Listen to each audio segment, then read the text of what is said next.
Hello students, welcome to Sure Success classes. My name is Kamal Char and today I am going to take your class on Leela's friend.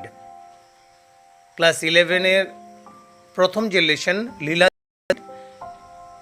এর উপরে আজকে আলোচনা হবে, বাংলায় অনুবাদ হবে, প্রতিটি লাইনের এক্সপ্লেনেশন হবে এবং বিশেষ বিশেষ যে শব্দগুলো ওগুলোর উপরেও ব্যাখ্যা করা হবে।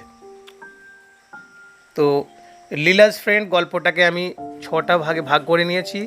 প্রতিটা ভাগের জন্য এক একটা ভিডিও আপলোড করেছি যাতে খুব সহজে বুঝতে পারো। আজ আমি আলোচনা করছি পার্ট 1। এছাড়া যে পার্টগুলো রয়েছে ওগুলো অবশ্যই দেখে নিও। এবার বলি, আর কে নারায়ণ ছিলেন এর লেখক রাসিপুরম কৃষ্ণস্বামী আইয়ার নারায়ণ স্বামী। ইনি ছিলেন একজন ভারতীয় তামিল লেখক। He was an Indian writer but he used to write in English. আর তার যে বিশেষ বিশেষ লেখার মধ্যে রয়েছে his famous works include Swami, Friends, The English Teacher, The Guide. এছাড়া এই যে লেখাটা, এটা তার ছোট ছোট যে গল্পগুচ্ছের বইটার নাম হচ্ছে গিয়ে মালগুডি ডেজ। সেই মালগুডি ডেজ থেকে নেওয়া লীলা's ফ্রেন্ড। খুবই সুন্দর গল্প, খুবই ভালো গল্প। এই গল্প থেকে সেই সময় তৎকালীন সমাজের যে শ্রেণী বৈষম্য, বন্ধুত্ব, বিশ্বাস, বিচার এবং শ্রেণীর শোষণ সমস্ত ব্যাপারকে মূল্যায়ন করা যেতে পারে। তাহলে আজ শুরু করা যাক লীলা's friend part 1। Siddha was hanging about the gate at a moment when Mr. Shiv Shankar was standing in front of veranda of his house brooding over the servant problem. সেন্টেন্সটা যথেষ্ট লম্বা, কোনো অসুবিধা নেই। এটার মানে বুঝতে গেলে কিছু কিছু শব্দ রয়েছে, সেগুলোর মানে বোঝা দরকার। হ্যাঙ্গিং অ্যাবাউট মানে কি? ঘোরাঘুরি করা। এছাড়া রয়েছে মোমেন্ট মানে মুহূর্তে, অ্যাট এ মোমেন্ট মানে মুহূর্তে। স্ট্যান্ডিং মানে দাঁড়িয়েছিল। ইন দ্য ফ্রন্ট বারান্দা মানে সামনের যে বারান্দাতে, অফ হিজ হাউস, তার বাড়ির। এরপরে রয়েছে ব্রুডিং ওভার মানে কি? কোনো সমস্যা নিয়ে মানুষ যখন জর্জরিত থাকে, কোনো বিষয় নিয়ে খুব চিন্তা করতে থাকে, তখন সেই সমস্যাটা কীভাবে সমাধান করা যায়, সমস্যাটা কী হয়েছে, তো সেটাকে পুঙ্খানুপুঙ্খভাবে বুঝবার জন্য, সমাধান করার জন্য সেটা নিয়ে বারবার চিন্তা করতে থাকে। সেই সমস্যার সমাধানের জন্য বারবার যে চিন্তা, সেটাকে বলছে ব্রুডিং ওভার। কী নিয়ে চিন্তা করছিল? সার্ভেন্ট প্রবলেম মানে কি? চাকর সংক্রান্ত সমস্যা। তার বাড়িতে চাকর পালিয়ে গেছে, বা তার বাড়িতে চাকরের দরকার, অনেক কাজ আছে, যার জন্যে চাকর নেই এবং কাজ অনেক বেশি, তখন চাকর সংক্রান্ত সমস্যা, সেই সার্ভেন্ট প্রবলেম। তাহলে পুরো লাইনটার মানে এবার একটু একটু করে বোঝা যাক। Siddha was hanging about at the gate. Siddha একজন মানুষের নাম। সিদ্ধা কী করছিল না? ঘোরাঘুরি করছিল গেটের সামনে। Siddha was hanging about the gate at a moment, সেই মুহূর্তে, যখন কিনা mister Shibshankar was standing in the front verandah of his house, যখন কিনা মিস্টার শিবশঙ্কর তার বাড়ির সামনের বারান্দাতে দাঁড়িয়ে কি করছিলেন? Brooding over the servant problem. কি করছে? দাঁড়িয়ে তিনি চিন্তা করছিলেন বাড়ির চাকর সংক্রান্ত সমস্যা নিয়ে। তাহলে পুরো লাইনটা আরেকবার পড়া যাক। Siddha was hanging about the gate at a moment when Mr. Shiv Shankar was standing in the front veranda of his house brooding over the servant problem. যখন কিনা মিস্টার শিবশঙ্কর তার বাড়ির সামনের বারান্দাতে দাঁড়িয়ে চাকর সংক্রান্ত সমস্যা নিয়ে চিন্তাভাবনা করছিলেন, সেই সময়ে গেটের সামনে ঘোরাঘুরি করছিল Siddha. Sir, do you want a servant? Siddha asked. Siddha জিজ্ঞাসা করলো। সিদ্ধা কাকে তাহলে জিজ্ঞাসা করলো? মিস্টার শিবশঙ্করকে জিজ্ঞাসা করলো। কি জিজ্ঞাসা করলো? যে মশাই, আপনার কি কোনো চাকর লাগবে? কোনো চাকরের দরকার? Come in, said mister Shivshankar. Mister Shivshankar কি বললেন? ভেতরে এসো।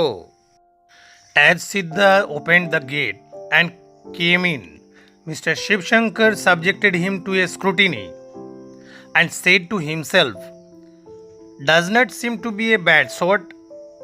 At any rate, the fellow looks tidy. তো এই সেন্টেন্সটার মধ্যে কিছু কিছু জায়গা নিয়ে একটু এক্সপ্লেন করা যাক। দেখো, প্রথমে হচ্ছে কি না, subjected him to a scrutiny. Scrutiny কথাটার মানে হচ্ছে তদন্ত করা।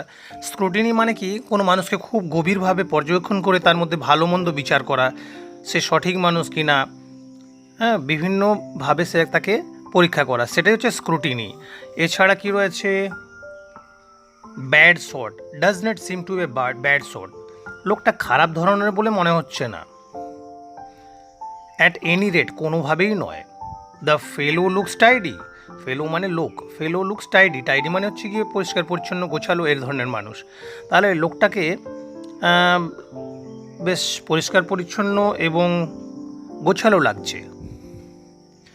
তাহলে পুরো লাইনটার মানে কি দাঁড়ায় দেখো, as Siddha open the gate, যখন কিনা সিদ্ধা গেটটা খুললো, অ্যান্ড কেম ইন, এবং ভেতরে এলো, mister Shivshankar subjected him to a scrutiny, mister Shivshankar তাকে খুব মন দিয়ে পরীক্ষা নিরীক্ষা করছিলেন, তাকে তদন্তের ভঙ্গিতে তাকে দেখছিলেন। অ্যান্ড সেড টু হিমসেলফ, এবং নিজেকে নিজেই বললেন, does not seem to be a bad shot at any rate, এই লোকটাকে মোটেই খারাপ বলে তো মনে হচ্ছে না। ফেলো লুকস টাইডি, লোকটাকে বেশ পরিষ্কার পরিচ্ছন্ন, গোছালো লাগছে। Were you before, he asked, তিনি অর্থাৎ শিবশঙ্কর বাবু জিজ্ঞাসা করলেন, ওয়ার ইউ বিফোর, এর আগে তুমি কোথায় ছিলে, মানে কোথায় কাজ করতে। তাহলে শিবশঙ্কর বাবু সিদ্ধাকে জিজ্ঞাসা করলেন, তুমি কোথায় আগে ছিলে, বা তুমি আগে কোথায় কাজ করতে। Siddha said, in a bungalow there, and indicated a vague somewhere in the doctor's house. তাহলে দেখো, এখানে কয়েকটা শব্দের মানে আগে জেনে নেওয়া যাক। ইন্ডিকেটেড, ইন্ডিকেট করা মানে নির্দেশ করা, আঙুল দিয়ে দেখিয়ে দেওয়া আর কি, অনেক দূরে কোথাও কিছু একটা দেখিয়ে দেওয়া তাদেরকে, সেটাকে কি বলে না, ইন্ডিকেট করা। এখানে ইন্ডিকেটেড মানে দেখিয়ে দিল। ভেগ মানে অস্পষ্ট, সামহোয়ার কোথাও একটা, তাহলে ইন্ডিকেটেড এ ভেগ সামহোয়ার মানে আঙুল দিয়ে অস্পষ্টভাবে কোথাও একটা দেখিয়ে দিল। আর বাংলো মানে সাজানো গোছানো একটা বাড়ি। তো তাহলে প্রথম থেকে কী বলছে, সিদ্ধা সেইড, সিদ্ধা বলল উত্তরে, যখন শিবশঙ্করবাবু তাকে জিজ্ঞাসা করলো এর আগে তুমি কোথায় কাজ করতে, তখন সিদ্ধা তার উত্তর দিচ্ছে। দেখো, Siddha said, in a bungalow there, ওই ওখানে একটা বাংলোতে, and indicated a vague somewhere, তাহলে আঙুল দিয়ে তাকে দেখিয়ে দিল শিবশঙ্করবাবুকে, একটা অস্পষ্টভাবে কোনো দিকে তাকিয়ে দেখিয়ে দিল, ওই দিকে আমি একটা বাংলোতে কাজ করতাম। ইন দ্য ডক্টরস হাউস, ডাক্তারবাবুর বাড়িতে। হোয়াট ইজ হিজ নেম, এই কথাটা কে বললেন, শিবশঙ্করবাবু বললেন। মিস্টার শিবশঙ্কর কি বললেন, যে হোয়াট ইজ হিজ নেম, তার নাম কি, কার নাম জিজ্ঞাসা করছেন। তিনি সিদ্ধাকে জিজ্ঞাসা করলেন তার নাম, যার বাড়িতে সিদ্ধা কাজ করত, সেই ডাক্তারবাবুর নাম জিজ্ঞাসা করছেন। কাকেও বাড়িতে, অপরিচিতকে বাড়িতে কাজে রাখতে গেলে আমরা তার সম্বন্ধে ভালো করে খোঁজখবর করি না, তাই তার আগে কোথায় কাজ করতো, তার নাম কি, সেই সম্বন্ধে জিজ্ঞাসাবাদ করছেন শিবশঙ্করবাবু।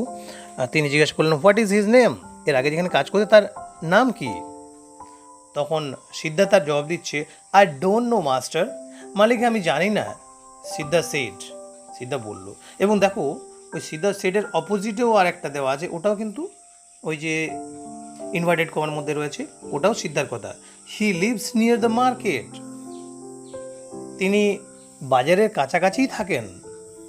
মানে সিদ্ধা বলছে যে আমি তার নাম জানি না, যে মালিকের কাছে আগে কাজ করতো। এছাড়া আরও বলল যে সেই মালিক, মানে যার বাড়িতে কাজ করতো সেই ডাক্তারবাবু বাজারের কাছাকাছিই থাকেন। Why did they send you away, এই কথাটা মিস্টার শিবশঙ্কর সিদ্ধাকে জিজ্ঞাসা করলেন। তিনি জিজ্ঞাসা করলেন why did they send you away, তারা কেন তোমাকে তাড়িয়ে দিয়েছে। এই যে send you away, send away মানে তাড়িয়ে দেওয়া, ভাগিয়ে দেওয়া, কাজ থেকে ছাড়িয়ে দেওয়া, দূর করে দেওয়া, মানেটা একই। শিবশঙ্করবাবু বাড়িতে কাজের লোক রাখার আগে তার সম্বন্ধে ভালো করে খোঁজ খবর করছেন, তাই তিনি তার আগের ইতিহাসটাও জানতে চাচ্ছেন। তিনি সিদ্ধাকে জিজ্ঞাসা করলেন যে এখানে ওই যে why did they send you away, they বলতে তাদেরকে বোঝানো হচ্ছে যাদের বাড়িতে সিদ্ধা আগে কাজ করতো, তাহলে দে বলতে সেই ডাক্তারবাবুর বাড়ির লোকেদের কথা বলা হয়েছে। Why did they send you away, তারা কেন তোমাকে তাড়িয়ে দিয়েছে। তখন দেখো সিদ্ধা কি বলছে, সিদ্ধা উত্তর দিচ্ছে, দে লেফট দ্য টাউন মাস্টার, মালিক তারা শহর ছেড়ে চলে গেছে। সিদ্ধা সেড, হ্যাঁ কোনো কারণে হয়তো চলে যেতে পারে, তাদের হয়তো চাকরি স্থানান্তরিত হয়েছে বা অন্য জায়গায় বাড়িতে চলে গেছে বা কোনো কারণে তারা শহর ছেড়ে চলে গেছে, সেটাই বলছে। তাহলে সিদ্ধা বলছে কি, they left the town master giving, এখানে দেখো Siddha said giving the stock reply মানে দৃপ্তভাবে একবারে সোজাসুজি উত্তর দিল। কি দেখি উত্তর কী বললো, দে লেফট দ্য টাউন মাস্টার, তারা বলতে কারা না, ওই যাদের বাড়িতে আগে কাজ করতো সেই ফ্যামিলিটার কথা বলছে দে দিয়ে। তাহলে they left the town master, Siddha said, Siddha বললো যে তারা এই শহরটা ছেড়ে চলে গেছে। গিভিং দ্য স্টক রিপ্লাই, সে একটা দৃপ্ত কণ্ঠে সঠিকভাবে সোজা একটা উত্তর দিল। Mister Shibshankar was unable to make up his mind, he called his wife. তো এবল মানে কি আমরা জানি, এবল মানে সক্ষম হওয়া, আনএবল মানে অসক্ষম হওয়া, কিছু কাজ করতে অসক্ষম হওয়া, তাকে বলছে unable. Make up his mind, কেউ যখন মনস্থির করতে পারে না, কোনো বিষয়ে স্থির সিদ্ধান্ত হতে পারে না, তখন তাকে বলা হয় unable to make up his mind. চলো তাহলে দেখা যাক কি বলেছে। Mister Shibshankar was unable to make up his mind, Shivshankar babu মনস্থির করতে পারলেন না, অর্থাৎ এতক্ষণ ধরে তো তিনি সিদ্ধাকে জিজ্ঞাসাবাদ করলেন, বুঝবার চেষ্টা করলেন যে এটা ভালো লোক না খারাপ লোক, একে কাজে রাখা যাবে কি রাখা যাবে না, কিন্তু শেষ পর্যন্ত তিনি মনস্থির করতে পারলেন না। তিনি কি করলেন, হি কল্ড হিজ ওয়াইফ, তিনি তার গিন্নিকে ডাকলেন। কেন ডাকলেন, তার কাছ থেকে পরামর্শ নেওয়ার জন্য, তারও একটা মানসিক সমর্থন নেওয়ার জন্য, মেন্টাল সাপোর্ট নেওয়ার জন্য। She looked at Siddha and said, "He does not seem to me worse than the others we have had." এখানে worse মানে কি না, খারাপ, কোনো ব্যাপার খারাপ হলে সেটাকে worse বলা হয়। She looked at Siddha, তিনি সিদ্ধাকে দেখলেন, and said, এবং বললেন যে he does not seem to me worse than the others we have had, আমাদের যে আগের কাজের লোকগুলো ছিল তার থেকে তো একে মোটেই খারাপ লাগছে না। Students, I hope you have enjoyed today's class. আজকের ক্লাসটা নিশ্চয়ই তোমাদের ভালো লেগেছে। আমার চ্যানেল শিওর সাকসেস ক্লাসেস অবশ্যই সাবস্ক্রাইব করে নাও, যাতে পরবর্তী ক্লাসগুলো মিস করবে না। আর এরপরে পার্ট 2, পার্ট 3 এবং পরবর্তী ক্লাসগুলো অবশ্যই দেখো, তোমাদের নিশ্চয়ই কাজে লাগবে, তোমাদের কনফিডেন্স বাড়বে, উচ্চারণ ভঙ্গিমা এবং মানেটাকে বুঝবার যে ক্ষমতা অবশ্যই বাড়বে। তাহলে আজ এতটাই। ওকে, বাই বাই।